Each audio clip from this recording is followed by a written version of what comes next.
नाज़रीन, हम ख़बर अवां सां शेयर कंदा हलूं। अहमद शाह पारां अॻूणी MPA फ़रहीन मुग़ल सां अढंगो रवैयो। फ़रहीन मुग़ल जो मौक़िफ़ साम्हूं अची वियो आहे। हीअ हम ख़बर अवां सां शेयर कयूं पिया। अहमद शाह पारां अॻूणी MPA फ़रहीन मुग़ल सां अढंगो रवैयो। फ़रहीन मुग़ल जो मौक़िफ़ साम्हूं अची वियो आहे।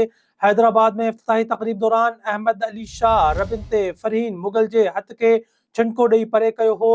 सिंधियुनि बाबति ज़हर ओगाचण ते इफ़्तिताह खां अॻु अहमद शाह खे आईनो ॾेखारियो हो। उहा बा हूंदसि। फ़रहीन मुग़ल पारां इहो चयो वियो आहे। अहमद शाह जे ढंगे रवैये ते ऑर्गेनाइज़र माज़रत कई, उन करे ख़ामोश रहियसि। फ़रहीन मुग़ल पारां इहो चयो वियो आहे। अहम ख़बर अवां सां शेयर कयूं पिया।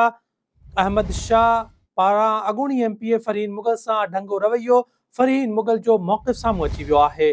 हैदराबाद में इफ़्तिताही तक़रीब दौरान अहमद अली शाह रबिन ते फ़रहीन मुग़ल जे हथ खे छंको ॾेई परे कयो हो। अहमद शाह जे ढंगे रवैये बाबति फ़रहीन मुग़ल जे WTN न्यूज़ सां ख़ुसूसी ॻाल्हि ॿोल्हि कई आहे।